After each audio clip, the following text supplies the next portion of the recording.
Look, protein is going to be one of the first things to disappear when supply chains get disrupted. I learned that back in 2014 when our local grocery store ran out of fresh meat for 3 days straight because of a winter storm. Nothing major, just weather, and the meat section was already picked clean. That's when I realized that having shelf-stable protein isn't paranoia, it's just smart.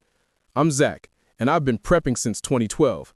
Today, we're going deep on the 7 canned meats you need in your pantry, and I'm going to show you exactly why each one matters, how long they actually last, and the mistakes most people make when stocking them. So let's talk about canned chicken first, because this is your workhorse protein. A 12-ounce can of quality canned chicken gives you about 52 grams of protein. That's roughly the same as 2 fresh chicken breasts, except this version sits on your shelf for 2 to 5 years without any refrigeration. Canned chicken is packed with B vitamins, particularly B12 and B6. Plus, you're getting selenium, iron, and zinc. Your body needs these nutrients to maintain energy, support your immune system, and keep your brain functioning properly during stressful times. Here's what most people don't know about canned chicken. The quality varies dramatically between brands. Some companies pack their chicken in broth with minimal additives. Others load it up with sodium and fillers. When I'm shopping, I look for chicken that lists just chicken, water or broth, and salt in the ingredients. Nothing else. The texture should be firm chunks, not mushy paste. I've tried probably 20 different brands over the years, and the ones with the fewest ingredients consistently taste better and hold up longer in storage. Storage temperature matters more than you think. Keep your canned chicken between 50 and 70 degrees Fahrenheit. I learned this the hard way when I stored some cans in my garage one summer. The heat didn't make them unsafe, but when I opened them a year later, the texture had changed. The meat was drier, almost grainy. Now everything stays in my basement where the temperature stays cool and consistent year-round. You can use canned chicken for everything. Chicken salad sandwiches when you're too tired to cook, toss it into soup or chili for extra protein. Mix it with mayonnaise, some dried herbs from your garden, and you've got a meal in 5 minutes. During a power outage, you don't need to heat it. Open the can, drain it, and eat it cold if you have to. That's the kind of flexibility you want in your preps. Now, let's move to canned tuna, because this is where a lot of preppers make their first mistake. They buy the cheapest tuna they can find, usually albacore packed in water, and they think they're set. But there's a better strategy here. Chunk light tuna has significantly less mercury than albacore. If you're eating tuna regularly, especially if you have kids, that matters. Mercury accumulates in your body over time, and in a long-term scenario where you're relying on your stockpile, you don't want to be poisoning yourself slowly. Tuna gives you omega-3 fatty acids, which support heart health, brain function, and help reduce inflammation. A standard can provides about 25 grams of protein, plus you're getting vitamin D, selenium, and various B vitamins. But here's the thing about canned tuna. The shelf life is typically 3 to 5 years, and unlike some other canned meats, tuna can develop an off flavor as it ages. I rotate my tuna stock every 2 years, even though the cans are technically good for longer. It's just not worth eating tuna that tastes like the can. One trick I've picked up is to buy tuna in oil instead of water for about half my stock. The oil-packed version has more calories, which becomes important if you're in a situation where you need calorie-dense foods. Plus, that oil can be used in recipes. I've made tuna pasta using nothing but canned tuna, the oil from the can, some dried pasta, and a few herbs. It's not fancy, but it's real food that keeps you going. Let me tell you about Spam, because people love to hate on Spam, but it's actually one of the smartest choices for long-term food storage. A 12-ounce can of Spam contains over 1,000 calories. Read that again. One can gives you more than half your daily caloric needs. When you're in a survival situation, calories matter just as much as nutrition. Spam is made from pork shoulder and ham, it's fully cooked, and it has a shelf life of 2 to 5 years. Some preppers report eating Spam that was 7 or 8 years old with no problems, though I wouldn't recommend pushing it that far. The sodium content in Spam is high, no question about that. One serving has about 30% of your recommended daily sodium. But you know what? In a real emergency, when you're working hard, maybe dealing with heat or physical stress, your body needs more sodium than usual. You lose salt through sweat. Spam isn't health food, but it's designed to be calorie-dense and shelf-stable, which is exactly what you want in an emergency protein. Spam is also incredibly versatile. Slice it thin and fry it until the edges get crispy. That's when Spam actually tastes good. Dice it up and add it to fried rice. Cut it into cubes and throw it in soup. During World War II, Spam kept soldiers fed in the Pacific Theater because it didn't need refrigeration and it traveled well. That's still true today. The rectangular can shape also stacks efficiently, which matters when you're trying to maximize storage space in a small pantry or closet. Let's get into canned salmon, and this is where your food storage starts to move from just calories to real nutrition. Canned salmon is one of the few foods that naturally gives you significant amounts of omega-3 fatty acids, vitamin D, and calcium. A typical 4-ounce serving has about 900 milligrams of omega-3s. That's substantial. Your brain needs omega-3s to function properly. Your heart needs them.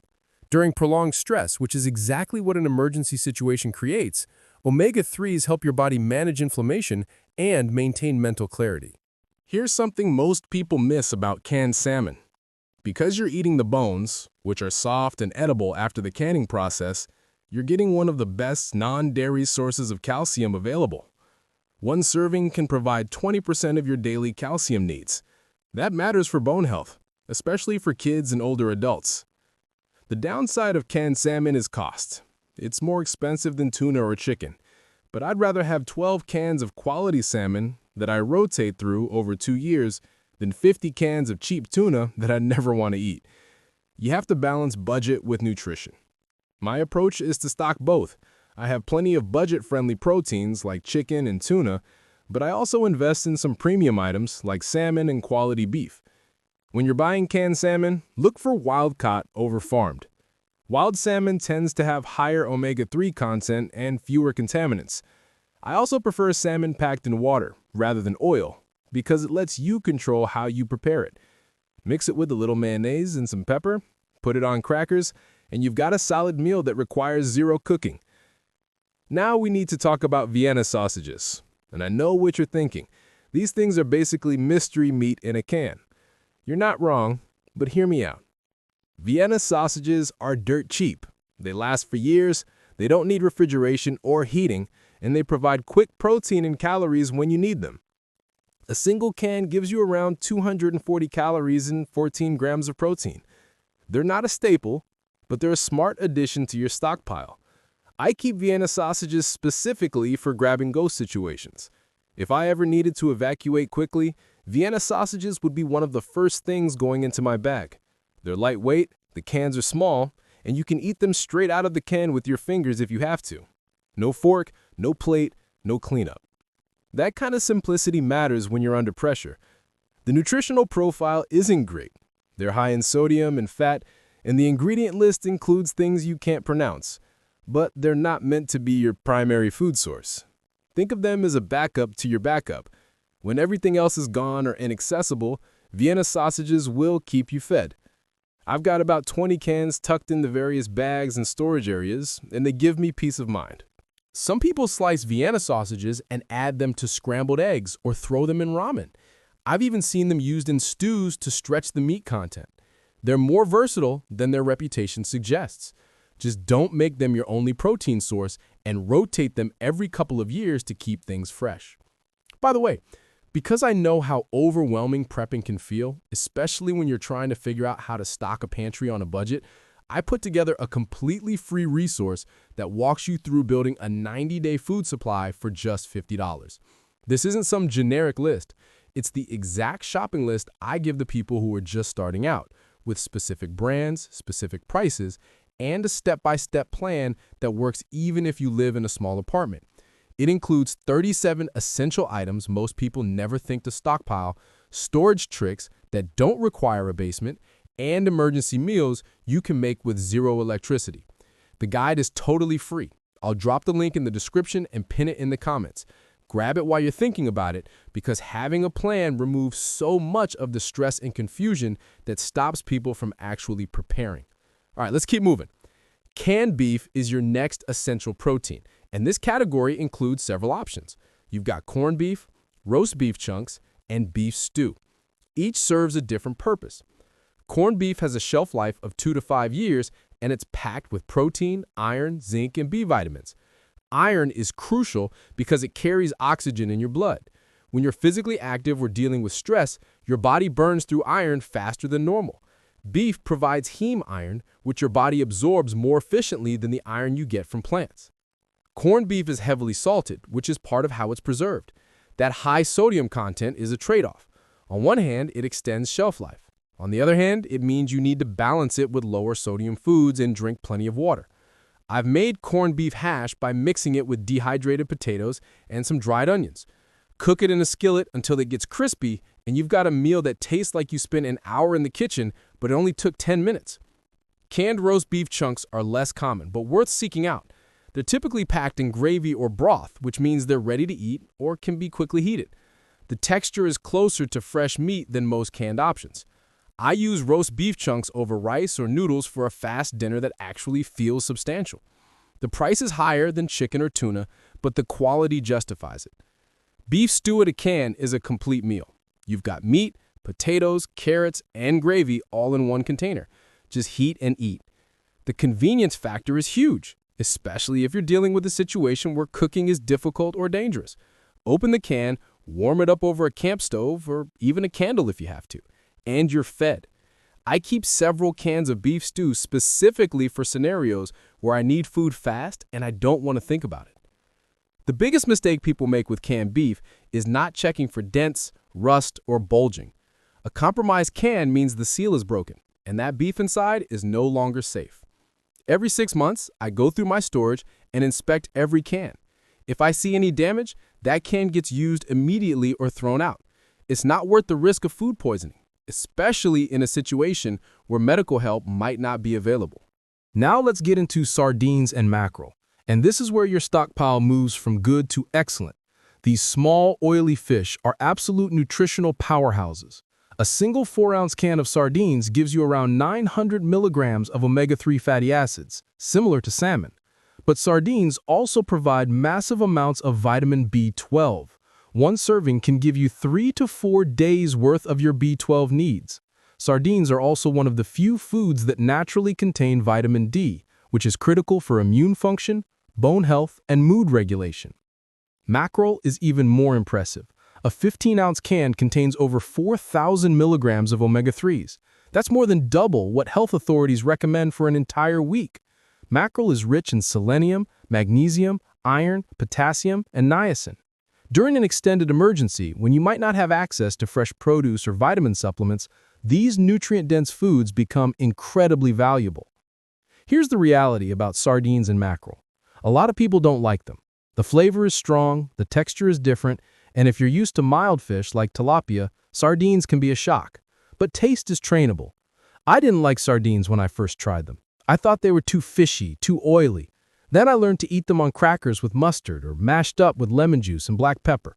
Now I actually enjoy them, and I eat sardines at least once a week because I know what they're doing for my body. If you're not sure about sardines, start with ones packed in olive oil or tomato sauce. The sauce mellows the flavor. Try them on toast with a squeeze of lemon, or mash them into pasta with some garlic powder and red pepper flakes. You don't have to love them. You just need to be willing to eat them because the nutritional benefit is too significant to ignore. Sardines and mackerel are also incredibly cheap. You can find decent sardines for about $2 a can. Mackerel is maybe $3 to $4. Compare that to salmon at $6 or $7 per can, and you're getting similar nutrition for a fraction of the cost. When you're building a stockpile on a budget, that matters. I buy sardines and mackerel in bulk, usually cases of 12, whenever I find them on sale. They stack well, they last for 3 to 5 years, and they give me confidence that my family is getting real nutrition even if we're living off our storage. One more thing about these oily fish. Because they're lower on the food chain, they accumulate less mercury and other toxins compared to larger fish like tuna. Sardines feed on plankton. They're not eating other fish that have already concentrated pollutants. This makes them safer for regular consumption, which is exactly what you want in a long-term food storage scenario. Finally, let's talk about canned ham, because this is your premium protein option. Canned ham costs more than most other canned meats, but it brings something unique to your stockpile. Ham is lean, it's rich in selenium, and it provides all the essential amino acids your body needs to build and repair tissue. A typical serving gives you around 25 grams of protein with less fat than Spam or some other processed meats. The flavor of ham makes it versatile in ways that other canned meats aren't. Dice it up for breakfast with eggs, use it in sandwiches, add it to bean soup to elevate the whole dish. Ham has a natural saltiness and a slight sweetness that works well with both savory and sweet preparations. I've even seen people use canned ham in breakfast hashes with sweet potatoes and peppers. Canned ham typically has a shelf life of 2 to 5 years. Some specialty brands advertise longer, but I stick with the standard time frame. Ham is more susceptible to texture changes over time, so I rotate my stock more aggressively than I do with chicken or tuna. The key is buying from reputable brands that use quality ingredients. Cheaper ham products often contain a lot of water and fillers. You're paying for weight that isn't actually meat. When you're storing canned ham, temperature stability is critical. Ham seems to be more sensitive to temperature fluctuations than other proteins. I keep mine in the coolest, darkest part of my storage area, and I check on it regularly. If you live in a hot climate, consider investing in some kind of temperature control for your storage space, or at least make sure air can circulate and prevent hot spots from developing. Ham is also excellent for morale. When you've been eating rice and beans for 2 weeks straight, opening a can of quality ham and making a real sandwich or a hot breakfast can lift your spirits in a way that's hard to quantify. Never underestimate the psychological component of emergency food. You're not just feeding your body, you're maintaining hope and normalcy in abnormal circumstances. Ham helps with that in ways that Vienna sausages just don't. So there you have 7 canned meats that form the foundation of a serious protein stockpile. Chicken, for versatility and everyday use. Tuna, for omega-3s and familiarity. Spam, for calorie density and shelf life. Salmon, for premium nutrition. Vienna sausages, for grab-and-go situations. Beef, for iron and substantial meals. Sardines and mackerel, for maximum nutrition per dollar. And ham, for quality and morale. You don't need 1,000 cans of each. You need a balanced approach that covers different scenarios and nutritional needs. Let me give you some practical numbers. For a family of 4, I'd recommend starting with at least 24 cans of chicken. That's about 6 cans per person. 12 to 16 cans of tuna. 6 to 8 cans of Spam. 6 cans of salmon if your budget allows. A case of Vienna sausages. That's usually 24 small cans. 12 cans of beef in various forms. 12 cans of sardines or mackerel. And 4 to 6 cans of ham. That gives you a solid protein base for about a month, assuming you're supplementing with beans, rice, and other staples. Now, I want to address cost, because I know not everyone can drop $200 on canned meat all at once. You don't have to. Every time you go to the grocery store, add 2 or 3 cans to your cart. Pick up a can of chicken this week, 2 cans of tuna next week, a can of salmon the week after that. Over the course of 6 months, you'll build a substantial stockpile without feeling the financial hit. Sales are your friend. When chicken goes on sale, buy 10 cans instead of 2. Stock up aggressively when prices drop. Store brands are often just as good as name brands. Compare ingredient lists, not just prices. The psychological component of prepping is something people don't talk about enough. Knowing you have food stored creates a mental calmness that carries into other parts of your life. You're not worried about job loss as much because you know you can feed your family for a month without spending a dime. You're not panicking when there's talk of supply chain issues because you're already covered. That mental space, that reduction in background anxiety, is worth more than the actual food. It changes how you move through the world. Let's talk about nutrition balance. Canned meat gives you protein and some vitamins, but it's not a complete diet. You need carbohydrates for energy. You need fiber for digestion. You need a variety of vitamins and minerals that meat alone doesn't provide. Pair your canned protein with rice, beans, pasta, oats, canned vegetables, and some kind of fat source like oil or peanut butter. A balanced stockpile covers all your nutritional bases, not just protein. Here's a meal plan example using just canned foods and basic staples. Breakfast is a can of ham diced up with dehydrated potatoes and some powdered eggs if you have them. Lunch is tuna mixed with mayonnaise on crackers or bread. Dinner is a can of beef stew heated up and served over rice. You're getting protein at every meal, you're getting carbs, you're getting some vegetables from the stew, and you're staying satisfied. This kind of eating is sustainable for weeks or even months if you've stocked properly. If you haven't grabbed that free 90-day food supply guide yet, seriously, do it now. The link is right in the description and pinned at the top of the comments. It's not just a list of canned meats. It covers everything you need to build a complete food storage system for $50. That includes stuff like the one oil that actually stays shelf-stable for years, emergency meals you can make without any cooking, and the simple storage tricks that work even if you live in a tiny apartment. I use this guide with my own family, and I've given it to dozens of people who are just starting their preparedness journey. It removes the guesswork and gives you a clear plan to follow. Again, it's completely free. Just click the link and tell me where to send it. All right, let's wrap this up with the most important point. Stockpiling canned meat isn't about fear. It's not about predicting disasters or obsessing over worst-case scenarios. It's about taking responsibility for your family's well-being in a world where supply chains are fragile and unexpected events happen regularly.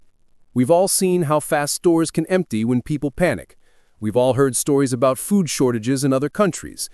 This isn't fantasy, it's reality, and it can happen anywhere. The 7 canned meats we've covered today give you a foundation.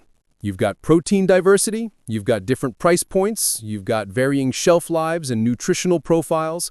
Some are for everyday rotation, some are for long-term storage, some are for grab-and-go emergencies. Together, they create a system that works regardless of what gets thrown at you. Start small if you need to. Pick 2 or 3 of these proteins and buy a few cans. Put them in your pantry. Next month, add a few more. Within a year, you'll have a stockpile that gives you real security. And here's the beautiful thing. Even if nothing bad ever happens, even if the grid never goes down and supply chains never break, you've still won. You've got food that you can eat anytime, you've saved money by buying on sale, you've reduced your dependence on constant grocery shopping, and you've built a skill set around food storage that most people don't have. That's the mindset I want you to adopt. You're not preparing for a specific disaster. You're building resilience into your daily life. You're becoming the kind of person who doesn't panic, who doesn't run to the store in a crisis, who takes care of their family no matter what. That's what prepping is really about. Small steps, big security. If this video helped you, do me a favor and hit that like button. Drop a comment and let me know which canned meat you're stocking first, or if you've got any questions about storage or rotation. I read every comment and I'll answer what I can. Subscribe to the channel if you haven't already, because I'm putting out content like this every week. Practical, tested information that actually helps you prepare without all the hype and fear-mongering. And one more time, that free 90-day food supply guide is linked below. It's the fastest way to go from zero to prepared, even on a tight budget. Grab it, use it, and start building your stockpile today. Stay calm, stay steady, and take care of your people. I'll see you in the next video.